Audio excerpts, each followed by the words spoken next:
Welcome everyone. This is a class brought to you by Radio Fri Jul, broadcast live, streaming live, and will be archived. And welcome everyone who's watching all over the world. Welcome to everyone who's here at the class. Baruch Hashem. So this week is Parshat Chaya.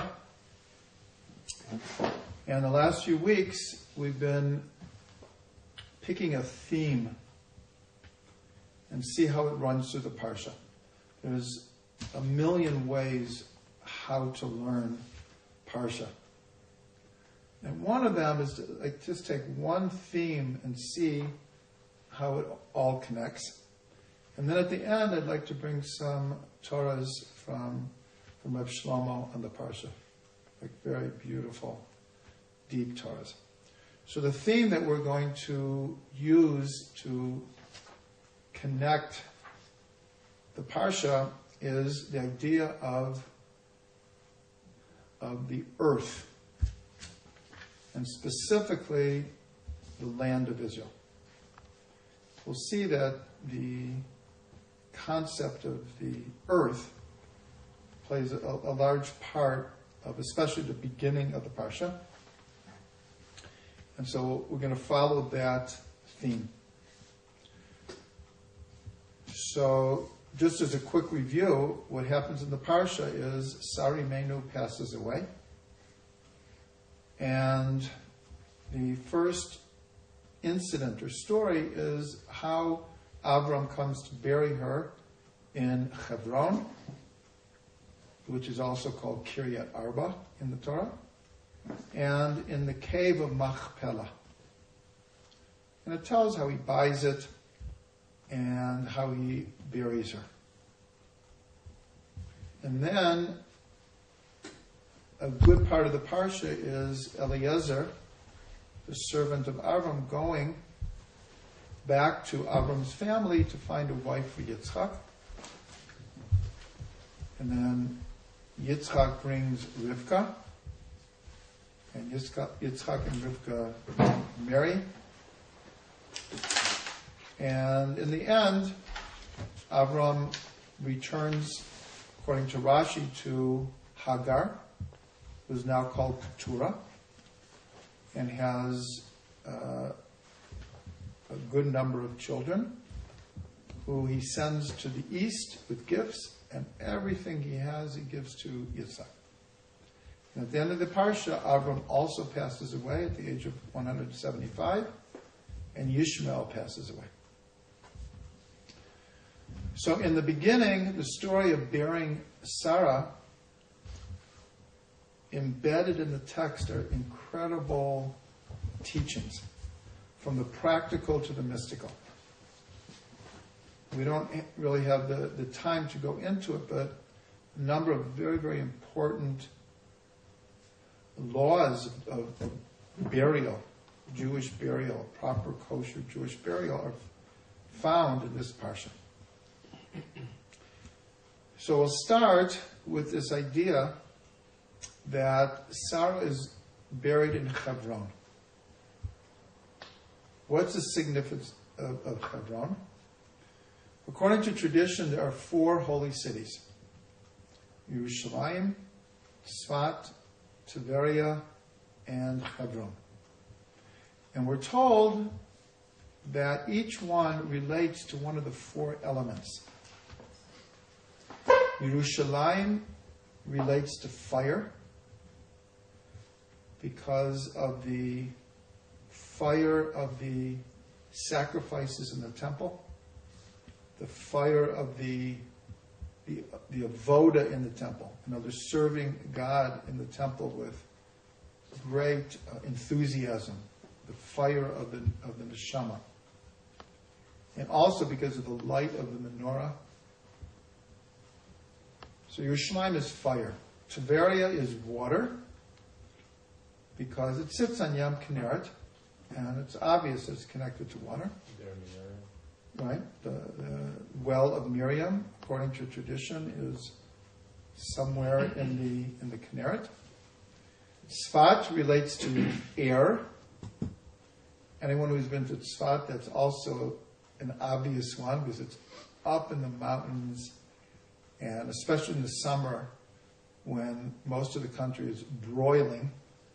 So at night in Tzfat, it usually cools off even in the summer, and the air is just, you just feel it's ethereal, it's pure air. And Hebron is earth. Now, why is Hebron earth? So, for a number of reasons. One of them is because except for Rachel, all the avot and the imahot are buried in Hebron. And buried in the earth. Now, something that everyone doesn't know is that it's known that we bury in the earth. And outside of Israel, people are buried in caskets made out of wood. In Israel, though, the body is put straight into the earth. And that's considered the greatest honor. Someone here is turning up their nose because our sensibilities is like in the earth, like nothing to protect the body. But in Chutz La'aretz, they actually put some earth from Eretz Yisrael onto the person being buried.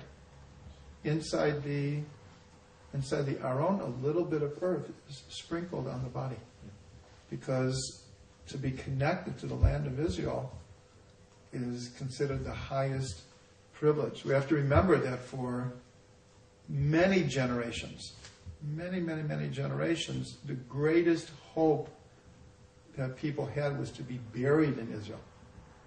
It was almost out of the realm of possibility to actually live here, but people had a hope they could be buried in Israel. So the fact that the Avot and the Imahot are buried in Hebron is why Hebron is connected to the earth.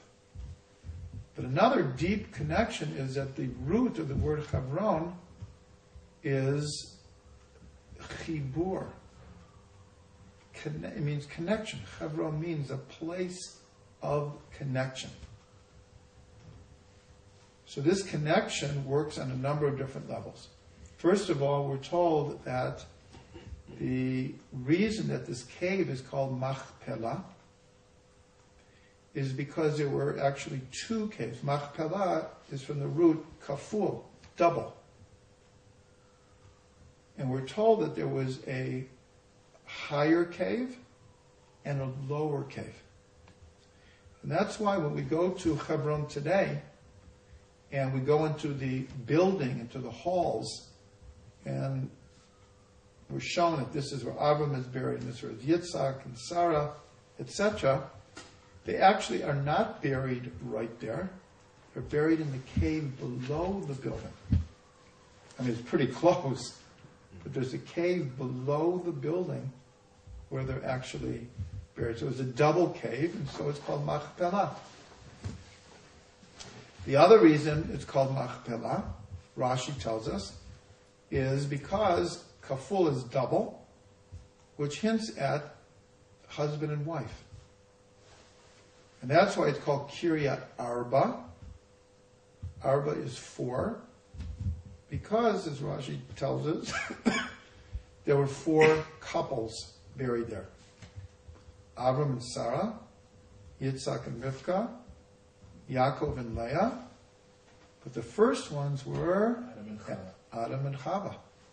And in fact, that is why Avram wanted to bury Sarah there. And why he himself wanted to be buried there, because he knew that Adam and Chava were buried there. So those are the 4 couples. So here we have now 2 different things that are double. We have 4 pairs, 4 zugot, and we also have the idea of a double cave.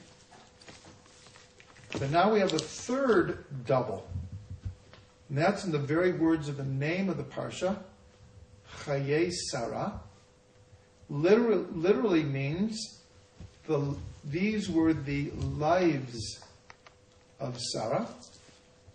And then at the end of the sentence, I'll read the pasuk. It says, "Vayu Chaya Sarah, 100 shana ve'esrim shana ve'sheva shanim, shnei Chaya Sarah." These are the lifetimes of Sarah, 100 years and 20 years and 7 years, the years of the life of Sarah. So there's no redundancy in the Torah. Why does it have to repeat Shnei Chayei Sarah? We already said right in the first words, these are the lives of Sarah. So that, the Torah has no vowels in them. So the word Shnei, which means years, which means years, can also mean two. Shnei Chayei Sarah, the two lives of Sarah. What are they? Olam Hazeh and Olam Haba. This world and the world to come. So now we have three pairs here. We have a pair of lifetimes of Sarah in this world and the world to come. We have pairs, couples buried in a double cave. And so what holds this all together is Chevron is Chibur. So just like we have a tradition that all prayers on the planet are channeled through the Temple Mount. So it means if someone is in California or Australia or Siberia or South Africa, like the four extremities, that their prayers, as it were, travel to Yerushalayim, to the Temple Mount, and then they ascend. And that's why we're all facing Yerushalayim. Because the tradition is, it's like a vortex. It's in fact the vortex of not only this world, but we're told of the entire universe. This is the vortex. So we have a similar tradition that in Chevron is the connecting point between this world and the world to come.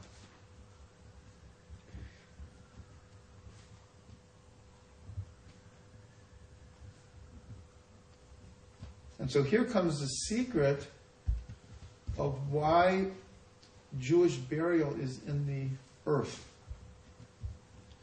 Because of the four elements, we would think of earth as being the lowliest.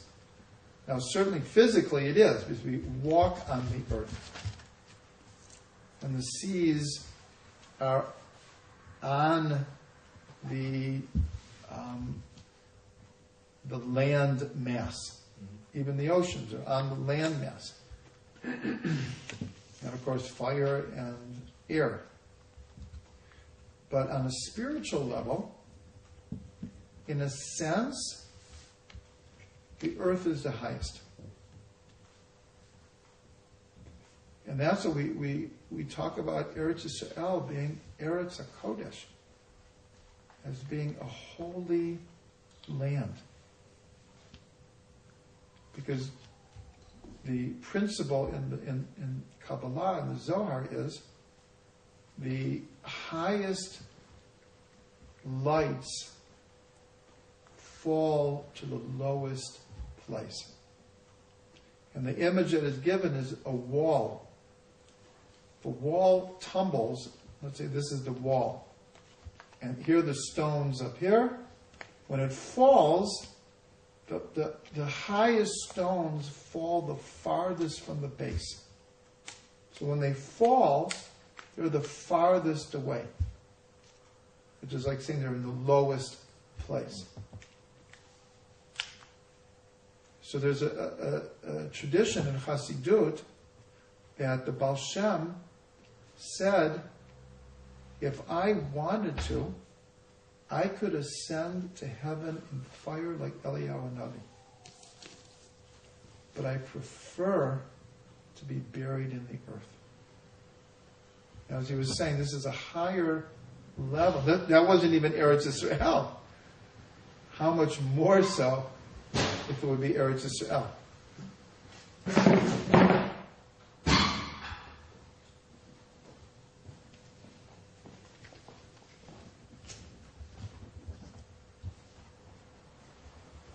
So here we see some of these teachings alluded to in a pasuk, which is Chaf Gimel Yud Zayin.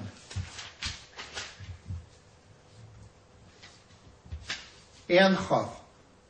Actually, the words that we're going to speak about are repeated in Yud Zayin and Chaf, which is 23:17 and 23:20, where it says, I'll read the second one. Vayakam hasadeh v'hama'ara asher bo Avraham la'achuzat kaver me'eit b'nei chet. And it said, and I'm going to translate it literally. Vayakam means got up. It rose up. The field rose up, and the cave that was in it to Avraham as an inheritance for a gravesite from the children of Chet, from whom he bought it from. So what does it mean by Yakam Asadeh? And this field rose up. So Rashi says it means that it went from the hands of a normal person, a hediot, into the hands of a king. Avram is like a king, a spiritual king. And so because the land changed hands and was elevated, so it's as if the land rose up. But if we just take the same idea a little bit deeper, we could say the following, that why did the land rise up? Because this was the first purchase of land in Israel. Very, very significant that in order to buy the gravestone, the burial place for Sarah, Abraham bought this land for 400 pieces of silver. We're going to see in a minute the significance of that. And this was the first purchase of land in Eretz Yisrael. So the land rose up. Now, how we see this from a both practical and mystical way is Mark Twain came to Israel in the 1870s. I believe it was the 1870s. He was, other than writing books, he was a journalist. And we have his account of his being in Israel and his descriptions. And he expresses over and over again amazement at the desolation of the land. I mean, for someone, who reads the Bible their whole life, they have all these images in their head of the Holy Land. And he came here, and there was hardly anyone here. There were hardly any Jews, but there were hardly any Arabs or Bedouin either. The land was practically empty, and nothing was growing. But the only thing were olive trees. There were olive trees. But other than that, the land was just, he was astounded by the reality of the Holy Land. This is only 140 years ago. Now, as soon as the Jews started coming back, Vayakam hasadeh, the sadeh got up and began to produce. And this is a prediction, a prophecy in Sefer Devarim, in Deuteronomy, and repeated by all of the prophets, that during the time of the long exile, which they all predicted and prophesied, that the land would be barren, would be laid waste. But one of the signs of Mashiach, and actually one of the strongest signs of Mashiach, is when the Jews come back from the four corners of the earth, the land will turn green again and produce. And so that's what it means, Vayakam hasadeh. So this is telling us that there's an incredible, call it a love affair, between Am Yisrael and the land of Israel. That the land will not produce for anyone else. It won't. So this is the idea of this theme of the land here. Because this is the first Jewish burial in the land. And to accomplish that, the first purchase of the land. So now we're going to take that a little bit farther. What is the significance of 400 pieces of silver? We know from Kabbalah that any number that's mentioned in the Torah is pregnant with meaning. So first of all, we have a Zohar that says that there are 400 worlds of divine pleasure awaiting a tzaddik in the world to come. 400 worlds of divine pleasure. So here we see the chibur, and the language of Hebron is that, we'll call it paradoxically, through the death of Sarah, Avraham is able to purchase a part of Eretz Yisrael and make a connection to the world to come. So remember we said that the chibur here, the connection, is of this world with the world to come. And this we see in many, many different customs and laws of what we do when someone passes away. For example, we say Kaddish for 11 months or a year, depending on the custom. And every time we say Kaddish, we are connecting with the soul that is in a different dimension now, but we're still connected. We're still connected. So I'm going to add a new idea here that will really show us the connection. So if there are 400 worlds of divine pleasure in the world to come, so when the sages are discussing the size, the borders of Eretz Yisrael, the big borders of Eretz Yisrael, they say Eretz Yisrael is 400 parseng by 400 parseng. So this is an incredible connection, because we're connecting Eretz Yisrael, which is the number 400, with 400 worlds of divine pleasure.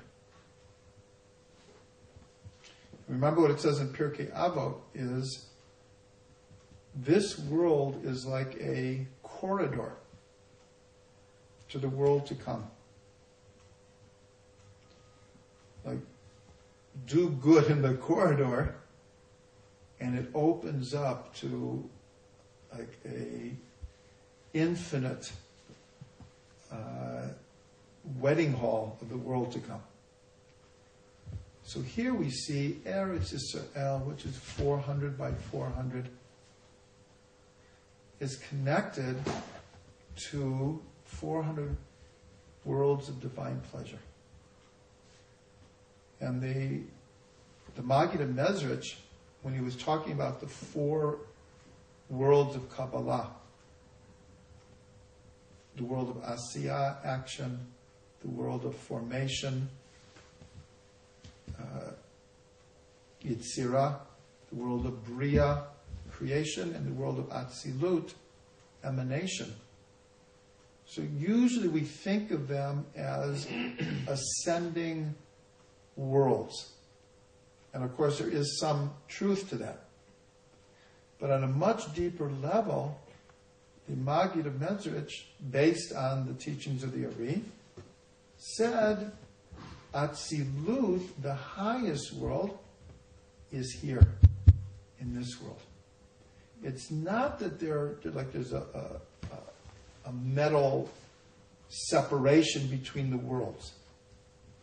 There is a level of ascending worlds, but the deeper one is how all the worlds are, it's called mitlabesh, are enclosed one in the other.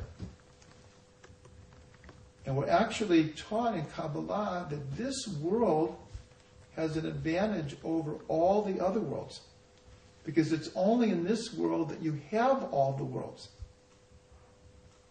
They're all mitlabesh in the lowest world. This is called the lowest of the worlds. That's like the earth. And yet, paradoxically, in the lowest level is contained the highest level. So that's why Hebron is called the passageway, the connection between this world and the world to come.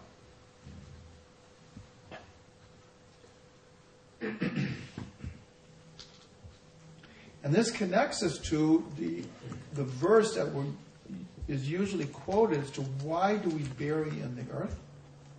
Because it says explicitly, from the earth you were taken, and to the earth you will return. That's like the more simple and direct verse for why we bury in the earth. Because it says explicitly, it says that Adam was created from the dust of the earth, and then we will return to the dust. And so that's why in Eretz Yisrael we're buried in the earth, because that's not considered a curse. It's actually considered a great privilege to be buried in, literally, in the land.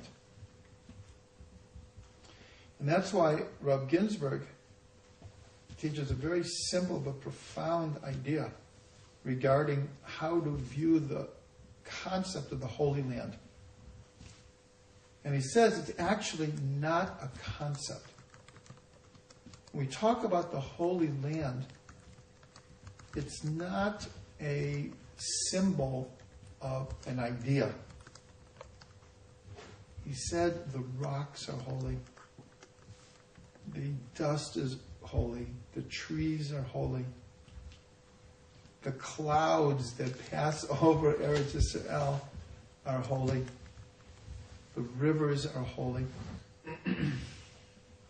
In other words, it's not the land is holy because it's our motherland or our fatherland, or it's the place of the avot and the imahot. It's all true.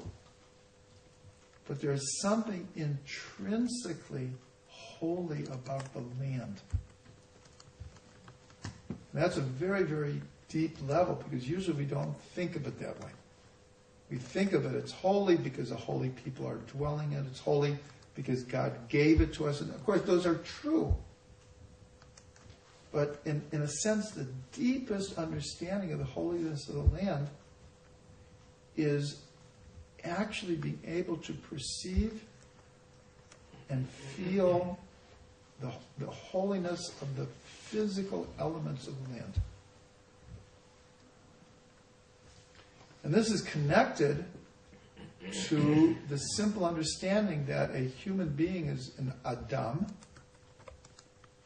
and the earth is called Adamah, which is not a casual relationship. We know that Hebrew is a holy language because it reveals incredible depths with every word. So here we have the root of the word for human being, and the root of the word for earth is the same root. And this is a little bit how we get the idea of what we call Mother Earth.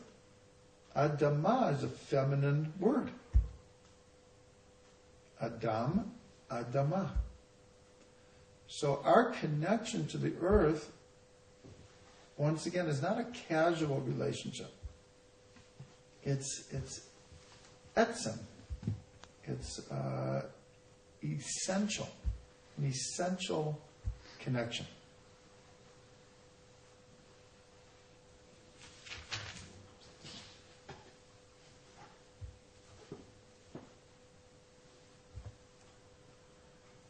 Okay, so now let's add one more component to the theme of the earth.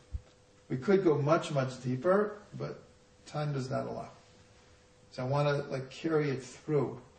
So Eliezer goes to find a wife for Yitzchak, and he finds Rivka, and it's pointed out that just like Avraham comes from outside of the land of Israel, and God brings him to Israel, so Rivka also, she's living outside of Israel and is brought into the land.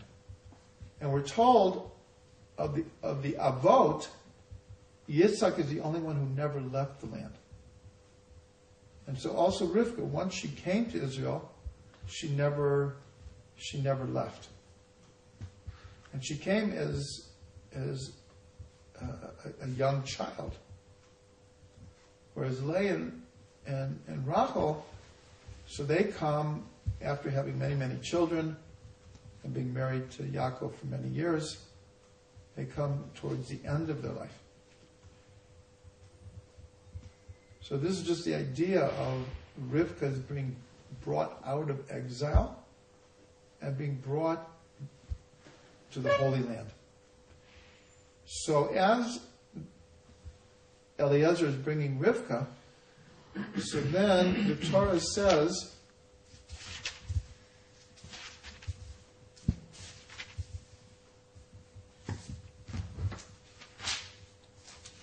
uh, 24:63, Chav Daled Samach Gimel. So as Eliezer and Rivka are coming, so it says, V'yetze Yitzchak l'suach b'sadeh lifnot erev. That Yitzchak went out to converse in the fields at the time of the end of the day. And he lifted his eyes and he saw camels are coming. And this is Eliezer and Rivka. So we actually discussed last week, we began a discussion about Jewish meditation based on the idea if you're hearing noises all over the place and you're watching, is we're experiencing the first rain in Israel. First storm, wind, windows have been rattling, things have been falling. But Baruch Hashem for the rain. Baruch Hashem for the rain in Eretz Yisrael. So we started discussing that Avraham, in last week's parsha, was sitting at the opening of the tent. like the heat of the day. And we discussed that this is very, very symbolic language of Avraham sitting in meditation. So remember, it says that God appeared to him when he was sitting at the opening of the tent.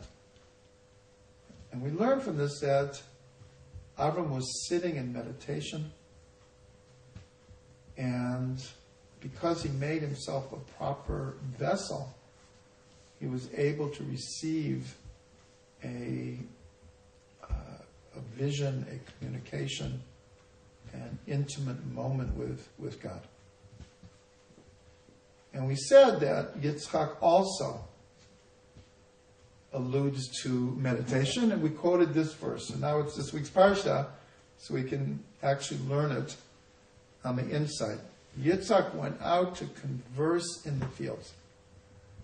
And we learned from this that this is the paradigm, the archetype for the type of meditation called hit bodedut.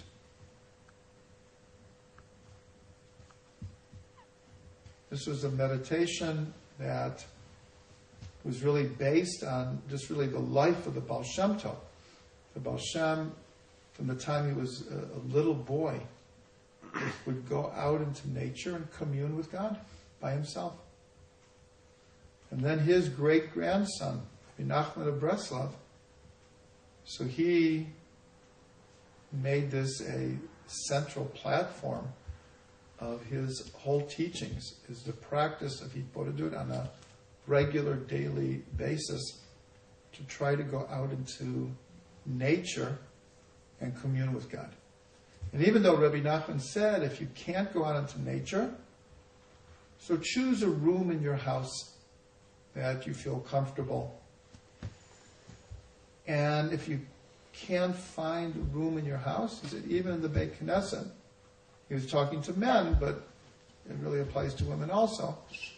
He said, just take the tallis and put it over your head, and you can also be alone with God. But the important thing that we're trying to connect to here is it says he went out into the field. And Rabbi Nachman has many, many different Torahs, and in Chassidut in general, the conduciveness of meditating in nature. And I think everyone can understand this from our own experience. Whether some people it's a river, some people it's a waterfall, some people it's a meadow, other people it's in the desert, some people it's on a mountaintop. But everyone's had these experiences where they were in nature, and it could even be with other people, but preferably you at least you feel alone. You could be with 100 people and just kind of looking out in your direction, and you feel this holiness, this intimate connection with God. There's something about nature that awakens the soul, and especially awakens the spark of God in the soul. And therefore, Rabbi Nachman advised to do this type of meditation in nature, connected to the land. So here again, you have this idea that a little bit paradoxical, that we're being told that sometimes the highest meditation, the highest prayer,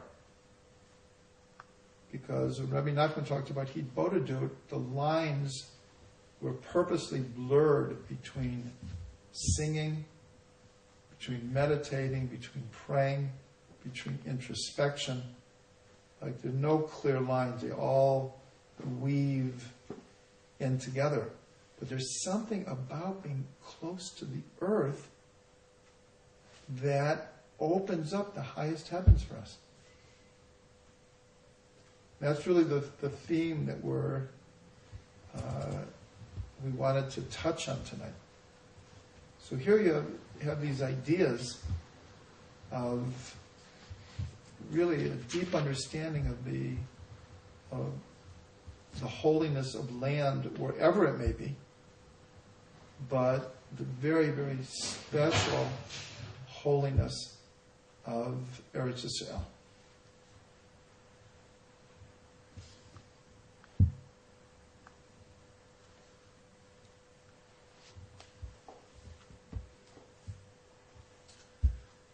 Okay, even though we could pursue this idea further, I wanted to leave time for a number of different teachings from Rabbi Shlomo on this parsha.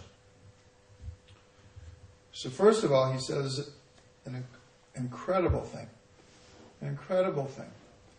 that according to the Arieh, Avraham and Sarah are the reincarnations of Adam and Chava. And so there's many, many different things in the lives of Avraham and Sarah that we can see subtle connections to Adam and Chava. So the one that Rabbi Shlomo brings it's what's called smichut parshiot, the juxtaposition of stories or ideas in the Torah, where the parsha last week ends with the Akedat Yitzchak, the binding of Yitzchak, and according to can't go back into it, but according to the simple text, Avraham has his hand raised when the angel comes and says, stop. And instead, a lamb is offered. And then we begin this parsha that Sarah dies. So the Midrash puts them together. And even though there are different opinions of why she died, one opinion is when she heard that Abraham was taking her son to sacrifice him, she died. Another opinion is when she heard that he wasn't sacrificed, so she feared that he wasn't worthy, and she died. So you have like both extremes and probably everything in between. But the point is that the Midrash connects the death of Sarah with the binding of Yitzhak. And so this is not a simple thing. This is obviously, and this shouldn't happen to anyone. It shouldn't happen to anyone. But everyone says like one of the hardest things to deal with is the death of a child. A child dealing with the death of a parent, it also can be traumatic, but it's like more the way that it, in a sense, it should be. That parents shouldn't outlive their children. So here's Sarah thinking that her son is going to be sacrificed, and her soul just left her. Just the thought of it was more than she could bear. So Rav Shlomo says the following Torah, which is really an awesome Torah. We know that when Chava ate from Eitz Hadat Tov Ra, the tree of knowledge of good and evil, that it brought death into the world. Because the Torah says, on the day that you will eat, you will surely die. We learned that the day doesn't mean literally the same day, but it means that when you eat from the tree, then it is inevitable that you will die. And we're told, had they not eaten from the tree, that would not necessarily be, it wouldn't be true. It wouldn't be true. And that's why the Navi says after Mashiach comes and after Techiyat HaMeitim, says death will be swallowed up forever. It's hard for us to grasp that in our understanding and our experience of life. But we're told that eventually the original plan of creation will be fulfilled and death will be swallowed up forever. That's the secret at the end of Chad Gadya. On Pesach, when the slaughterer slaughters the cow, and then Hashem slaughters the slaughterer. And we're told what that means is, that is when death will be swallowed up forever. So when she eats, then it says, and she gave to Adam and he ate also. So there are many, many different ideas of like, what was the conversation that happened between Chava and Adam when she handed the Torah doesn't tell us. So one of the ideas is, Chava says, now I understand I'm going to die. And I don't want to die alone. Will you please eat also? And Adam loved Chava so much, he said, I'll also eat. I won't let you die alone. So in other words, with Chava, she had someone else, as it were, die for her. So Reb Shlomo says, when Sarah finds out that Avraham is leading Yitzhak to the Akedah, she fixes that. She says, Ribono shel Olam, let me die instead. Don't let Yitzchak die. Let me die instead. So here she's fixing what Chava did. Chava, in a sense, out of fear, didn't want to die alone, and she wanted someone to die with her, for her. And Sarah fixes that by saying, let me die for him. When I read this, it just hit really like true. It like hit a chord that, wow, I never thought of it this way. And so it was very, very profound, very profound.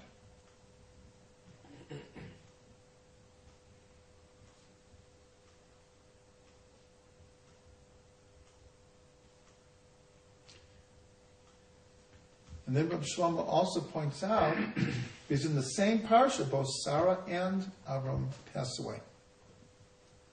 So he says that Avram also, in a sense, fixed this whole idea of death of Adam and Chava when he offered or allowed himself to be thrown in the furnace for his beliefs. In other words, he was like the first person willing to die for his beliefs. And of course he came out unscathed. But that was also a tikkun for, in a sense, the inevitability of death. So this goes back, we didn't explain it completely, the two lives of Sarah. This is her life in this world and the life in the world to come. This is one of the main sources that we have for this idea of the eternity of the soul. Because the Torah is hinting there's two, it's not life and death. There's life and death and life after death. There's two levels of life. And it's Sarah Imenu who is the first to make that connection. That's Chevron again.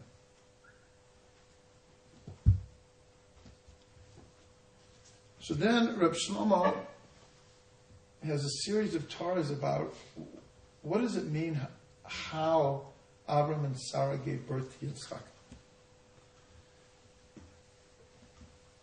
So first he says that when the snake came to Chava, so he entices her by saying, when you eat from this tree, you'll be like God, to know between good and evil. And she ate. So Reb Shlomo asked, it wasn't that just she saw the fruit and okay, it looks good. There was something about knowing like God. So he says, why was it Chava, not Adam, who was enticed? He said, because the most godly-like thing that a person can do is bring a child into the world. And even though the man obviously contributes, but it's the woman who carries the child, and within her the child becomes a viable person. And so it was Chava who was enticed to know like God, because deep down inside her like motherly instincts was very connected to this idea of knowing God in that kind of way. So I also thought this was just deeply perceptive of a woman's nature, and this connection between giving birth and the divine creative process.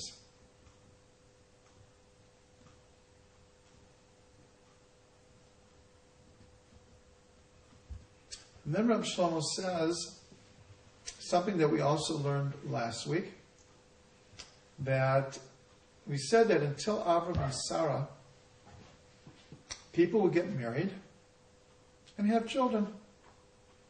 There's just 1 and 1 equals 2. That's just what it was. He said until Avraham and Sarah, no one was davening to have children. It was just a natural process. You get married, you have children. So he said that's what Avraham and Sarah were mechadesh, their innovation was they were the first to daven to have a child.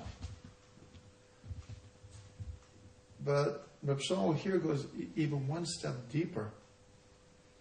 He says there's a level of davening for children, and there's a level of davening for a specific child.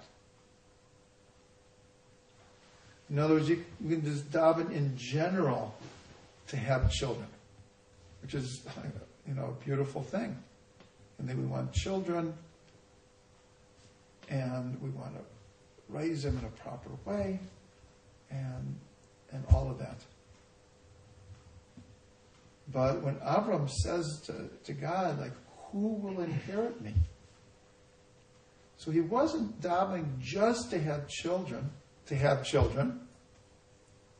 but he was davening for a specific child who would be able to carry on the tradition that God had already revealed to him would be carried on. And so Yitzchak is the first child who's born with, they were thinking of his neshama, for his neshama. Remember, we learned last week that sometimes children feel distant from their parents because it's very unconscious, but they have this feeling that my parents didn't daven for me.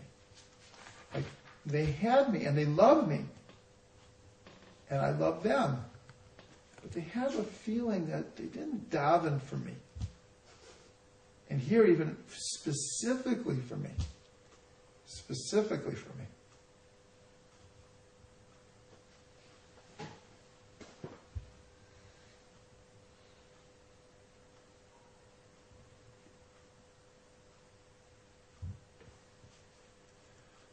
So then Rabbi Shlomo adds one more level, which turns us upside down.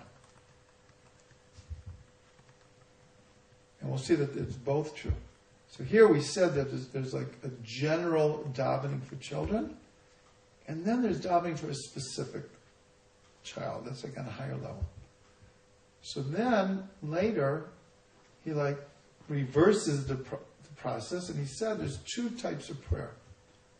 Sometimes we pray for specific things, certain circumstances in our life. We become aware that we really need or want or desire to have certain things happen in our life. So we daven very specifically. Of course, it's a very high level. So, but there's a higher level where we don't even know what to specifically daven for. But we know that we just need to daven. Like Hashem, I don't even know what it is I want. I don't even know what I need. I don't even know what you want from me. But I just know that I have to open my heart and my mind and my soul, and maybe it will become clear to me.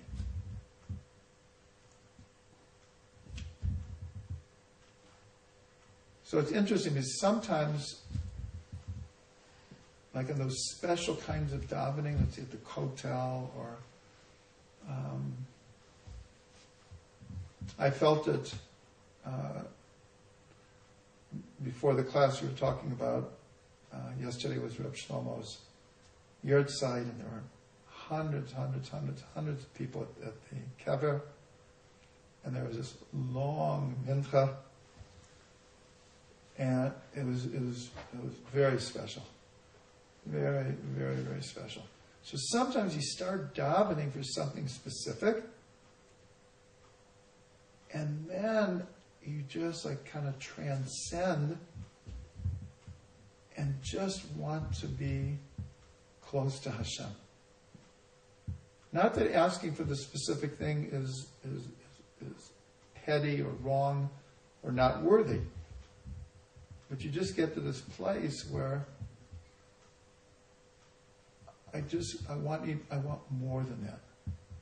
I want my connection to God to be more than what I specifically want or need. So we just addressed prayer from like two different. There's a certain place where the general prayer is a lower level, and the specific prayer is a higher level. And then there's also the opposite, where the specific prayer is a lower level, and then the higher prayer is the more general prayer is a higher level. So I'll share the following, because I had this experience when we left Eretz Yisrael and we were in Denver on educational shlichut, NCSY. So we were supposed to be gone for 2 years. And without getting into it, it stretched to 7 years. And the first few years, because we were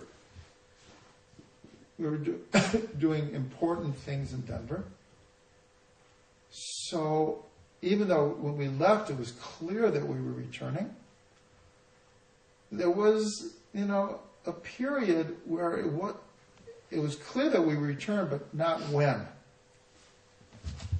So I began davening and saying, Hashem, I don't know what I should be doing now. Please make it clear to me. Because I don't want to daven for something specific, because I don't know if that's what I'm really needed to do. I don't know if that's what you want me to do. So I just daven, like we're talking about, like a general prayer.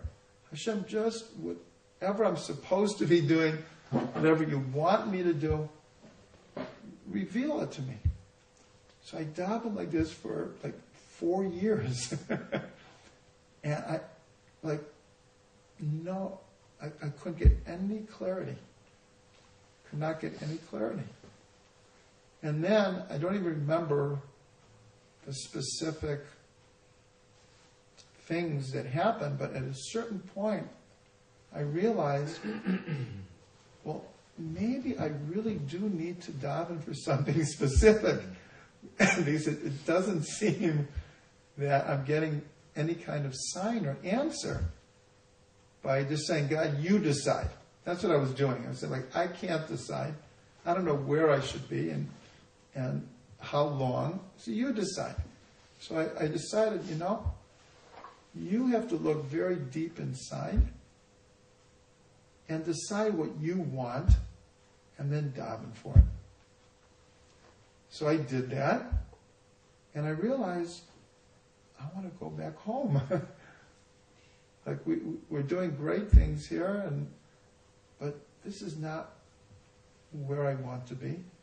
This is not who I am. I want to go back to Eretz Yisrael.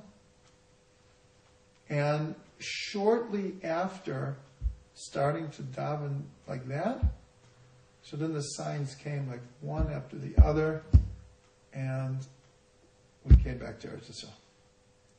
So that was always very, very powerful for me. But what Rabbi Shlomo said, it could work just the opposite. It could work just the opposite. I'm praying for something specific, and it's just not happening. And then we have to make the other transition. And the transition is, Rabbanu Shalom, I think I'm davening for what is best for me or what I need, but I don't know anymore. So I'm just davening that you will reveal it to me. So obviously with these things, it could go either way. It can go either way. So we'll end the class with a bracha that, first of all, wherever the viewers are, that at the right time Hashem should bring you back to Eretz Yisrael, to Eretz HaKodesh, that the land should call out to every Jew and bring them home, and that, first of all, that we can open our hearts in prayer, open our neshamas in prayer, and